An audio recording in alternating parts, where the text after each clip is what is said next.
हमने आज तक ये तो सुना है कि बहू बेटी होती है, लेकिन बहू को बहन का दर्जा मिले ये आज तक नहीं सुना था। पर शुक्ला परिवार में ये भी होता है, पर ये होता कैसे है, आइए जानते हैं।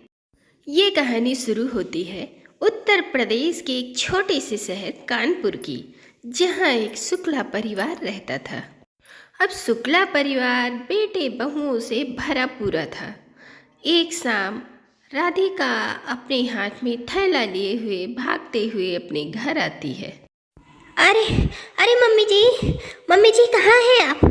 अरे यही तो हूँ बहू, बोलो क्या बात है, इतनी जल्दबाजी में हड़बड़ाई हुई क्यों हो?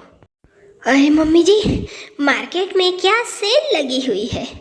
होली आने में अभी पूरा 2 महीना बाकी है, लेकिन क्या तगड़ी सेल लगी है, मजा ही आ गया। मम्मी जी, मोती बाजार में तो 500 रुपए में 4 साड़ियाँ मिल रही हैं। मुझसे तो रहा नहीं गया, मैं तो ले आई। आप भी इनमें से श्वेता दीदी के लिए साड़ियाँ पसंद कर लीजिए माँ जी। क्या सच में? ला दिखा तो। अरे वाह वाह बहू, क्या साड़ियाँ हैं। 500 में 4 साड़ियाँ, और क्या चाहिए। अजी देखो तो ये साड़ियाँ कैसी लग रही हैं हमारी श्वेता के लिए। महंगी है। मैं जाता हूँ तो मोती बाजार वाला 500 की 6 साड़ियाँ दे देता है बहू। तुम ठग गई हो बहू। क्या? अरे ये तो बहुत बड़ा घाटा हो गया। मम्मी जी आप भी ना, आपकी शादी को 40 साल हो गए, लेकिन अभी भी आप पापा जी को समझ नहीं पाए। जब भी घर में कोई सामान पापा के सिवा कोई और लाता है तो घर में आने के बाद उस सामान की कीमत 2 कौड़ी की हो जाती है। अरे नहीं नहीं राधिका बहू, ये ठीक ही तो कह रहे हैं, अपने पापा को कम मत समझना। और वैसे भी बहू, इतनी सी साड़ियों से होगा क्या। अरे हमारे मायके में 6 बहन हैं, उन सब के लिए साड़ियाँ, बच्चों के लिए कपड़े, सब तो लेना है। हैं जी, आप बाजार जाकर मेरे लिए ये सब ला देना। 5 भाई हैं, उनके लिए पैंट शर्ट। अरे अभी बहुत शॉपिंग करनी है। मम्मी 10,000 के सिर्फ मामा जी के यहाँ के लिए कपड़े, और फिर उनकी कोरियर का खर्चा। मम्मी आज तक मामा जी ने हमें 10 रुपए भी नहीं दिए। और इस तरह हर बार हम श्वेता दीदी के यहाँ 5-5 हजार रुपए की साड़ियाँ भेजते आए हैं। उस हिसाब से तो मेरा मायका बहुत अच्छा है। पिछली होली में वो मेरे लिए 21,000 का सामान लेकर आए थे। फिर वहीं रखी हुई साड़ियों में से एक साड़ी मीना उठाती है, और जैसे ही वो उठाती है कि साड़ियों के मोती झर के नीचे गिर जाते हैं। ये लो, ये साड़ियाँ लेकर आई हो तुम। लो, सारे मोती तो इसके झर गए, और जिसको भी ये साड़ियाँ भिजवाओगी वो भी 4 बात सुनाएगा। 500 रुपए भी इन साड़ियों में बेकार गए। और वैसे भी तुम्हारी भाभियाँ तुमको सुनाने का कोई मौका नहीं छोड़ती हैं। चल बहू, उस कल्लू की दुकान पर, उसके मुंह पर ये साड़ियाँ फेंक कर आते हैं। शुक्ला खानदान की बहू को आज तक चूना लगाने वाला पैदा नहीं हुआ। चलिए जी, आप तो उसे जानते ही हैं। क्या आप दोनों भी? 500 रुपए की तो बात है, अब छोड़ो भी। लो मम्मी जी देख लो। तभी मोहल्ले की पुष्पा वहाँ भागती हुई आती है। अरे शकुंतला कहाँ हो? मोती बाजार में कल्लू की दुकान से मैं कुछ साड़ियाँ लेकर आई थी। सस्ती समझकर मैंने 5,000 रुपए की साड़ियाँ ले ली, और सारी साड़ियाँ कटी फटी निकली। अब क्या करूं? आजकल आदमी सेल नहीं लगाता, बल्कि हमें बुद्धू बनाता है। हम भी उन्हीं के सर पर ये साड़ियाँ मारने जा रहे थे। अब चल, तू भी चल साथ में। सभी औरतें मिलकर उस साड़ी वाले के मुंह पर वो साड़ियाँ मारकर वापस आने लग जाती हैं कि तभी रास्ते में इससे अच्छी साड़ियाँ तो ऑनलाइन मिल जाती हैं। एक तो इतनी सस्ती साड़ियाँ दे रहा था, ऊपर से इतनी खराब। अब हम कहाँ से साड़ियाँ खरीदें, आप ही लोग बताइए कुछ।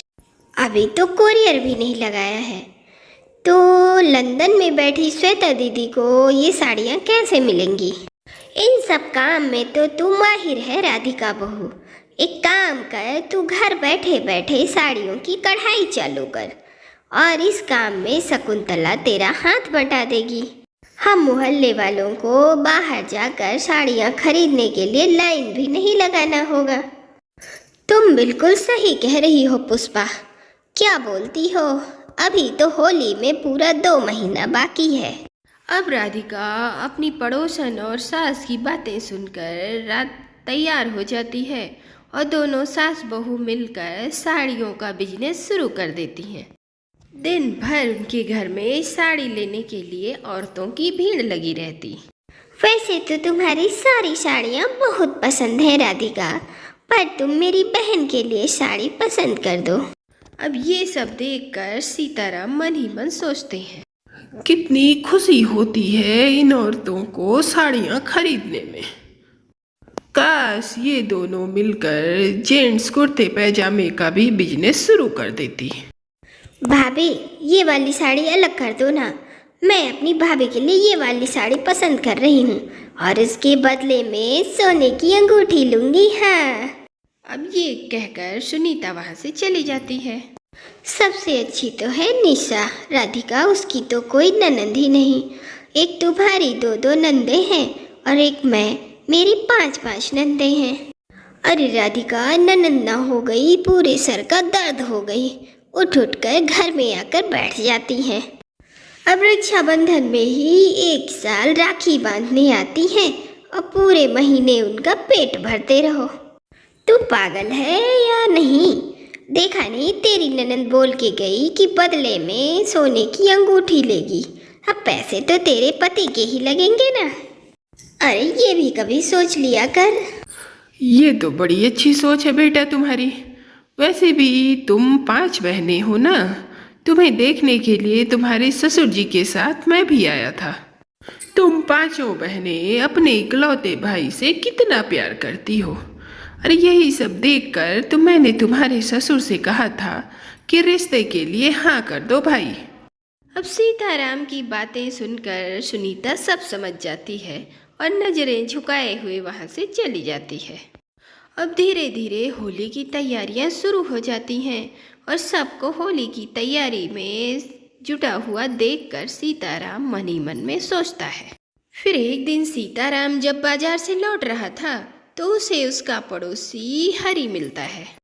अरे सीताराम, अच्छा हुआ तू मुझे यही मिल गया। मैं तेरे ही घर जा रहा था। मैं होली पर अपनी बहन के घर जा रहा हूँ होली का सामान लेकर, तो प्लीज़ 2 दिन के लिए तू मेरी दुकान संभाल लेना। अब वैसे भी तेरी कोई बहन तो है नहीं, तो तुझे तो इन सब चीज़ों की टेंशन होगी नहीं। अब ये सुनकर सीताराम की आंखें भर आती हैं। अब अगले ही दिन होली होती है तो सीताराम अपनी पत्नी कौशल्या से कहता है, कल तुम्हारे भाई आएंगे होली का सामान लेकर। राजीव भी अपनी बहन के घर होली का सामान लेकर जाएगा, पर मैं कहाँ जाऊँगा और मेरे पास कौन आएगा, क्योंकि मेरी तो कोई बहन ही नहीं जिसके लिए मैं साड़ियाँ, मिठाई, गुजिया सब लेकर जाऊँ। अपनी आंख में आंसू लिए हुए सीताराम सो जाता है। फिर अगली सुबह सब होली की तैयारियां करके बैठ जाते हैं। माँ, सब सामान पैक कर दिया ना? जल्दी से बांधो, नहीं तो मुझे देर हो जाएगी। मैं जा रहा हूँ दीदी के यहाँ सामान लेकर। अब यह सब सुनकर सीताराम की आंखें नम हो जा रही थीं। खुशी के आंसू उनके छलक पड़े थे। सीताराम भाई बहन का यह प्यार देखकर मन ही मन टूटने लगते हैं कि काश उनकी भी कोई बहन होती तो आज वो भी गुजिया और मिठाई, कपड़े लेकर अपनी बहन के घर जाते। अब सीताराम की छोटी बहू मीना ये सब देख रही थी और वह सीताराम की आंखों में आंसू देखकर सब समझ जाती है और वह बोल पड़ती है, पहले मैं गुलाल लगाऊंगी। अरे भाभी, पर आप किसको गुलाल लगाएंगी? आपके भाई तो दूर रहते हैं ना। मैं पापा जी को गुलाल लगाऊंगी। ये क्या कह रही हो बेटा तुम? हाँ पापा जी, मैं वही कह रही हूँ जो आपने सुना। बहू अगर बेटी बन सकती है तो क्या बहू बहन नहीं बन सकती? अब बड़ा भाई अपनी बहन की रक्षा ही तो करता है ना, तो क्या आपने रक्षा में कोई कमी छोड़ी है क्या पापा जी? हमेशा मुझे इस बात का गम रहा है कि मेरी कोई बहन नहीं है, मेरे हाथ में कोई राखी बांधने वाला नहीं है। मैं किसके यहाँ तीज त्योहार में सामान लेकर जाऊं, किसके यहाँ कपड़े मिठाई गुछिया लेकर जाऊं? मुझे पता है पापा जी, कल रात में ही मैंने आपकी और मम्मी जी की बातें सुन ली थी।